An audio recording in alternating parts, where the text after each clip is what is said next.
Hello everyone, welcome to my channel. This is তুবরিস world. কেমন আছো সবাই? আশা করি সকলেই খুব ভালো আছো, আর তোমাদের ভালোবাসাতে আমিও খুব ভালো আছি। তো আজকে আমি তোমাদের সঙ্গে শেয়ার করতে চলেছি পূর্ব বর্ধমান দাইহাটে সুখদেব বাবার আশ্রমে কেমন করে দোল উৎসব অনুষ্ঠিত হয়েছে সেটাই। তো দেখো, সকাল সকাল রেডি হয়ে আমি চলে গেছিলাম আবির কেনার জন্য। তো আমি সেদিন এই কাকিমার থেকেই আবির নিয়েছিলাম।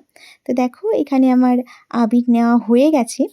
তো মামি বোন সবারই নেওয়া হয়ে গেছে। তো আমরা এখন আশ্রমের ভেতরে যাচ্ছি। তো চলো আশ্রমের ভেতরে যাওয়া যাক।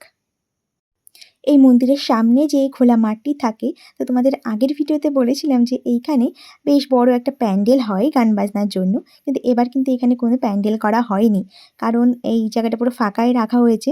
তো গান বাজনার জন্য যে প্যান্ডেলটা হয় সেটা এই পাশের মাঠে করেছে। তো চলো সবার আগে ঠাকুরকে আবির অর্পণ করে নিই।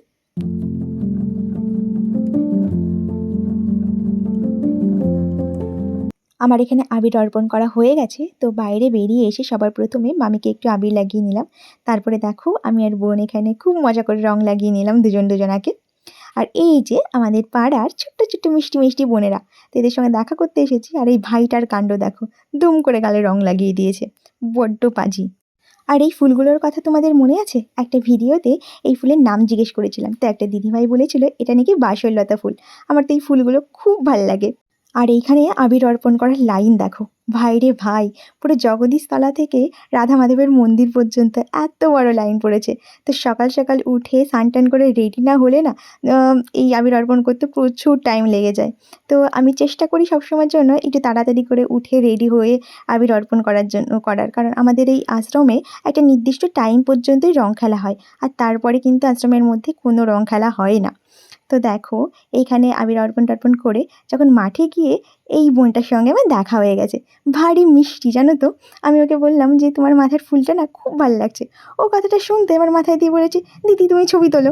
তো দেখো, যখন আমি ওর কাছ থেকে চলে আসবো তার আগে ওর হাত থেকে একটা ফুলের ব্রেসলেট খুলে আমার হাতে পরিয়ে দিচ্ছে। কি ভালো, ভাবাই যায় না। তো দেখো, এখানে সবাই ডাংখা বাজিয়ে আনন্দ উদযাপন করছে। তো তোমরা আমার সঙ্গে একটু দেখো।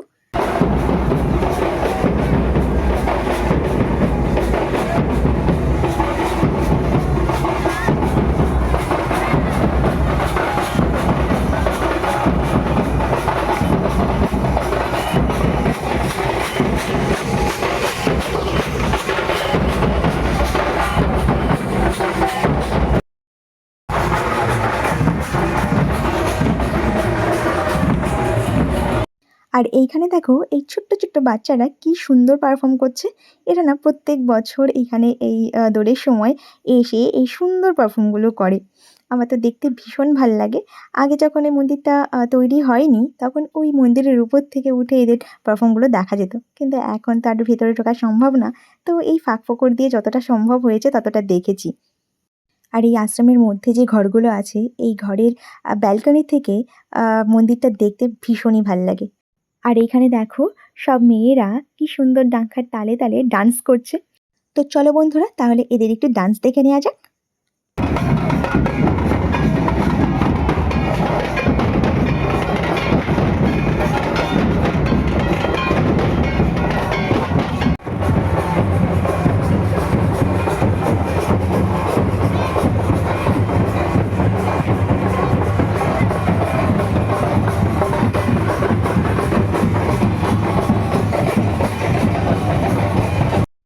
তো এবারের দোল উৎসব তো আমার দারুণ কেটেছে। তোমাদের কার কেমন কাটলেও আমাকে অবশ্যই জানিও।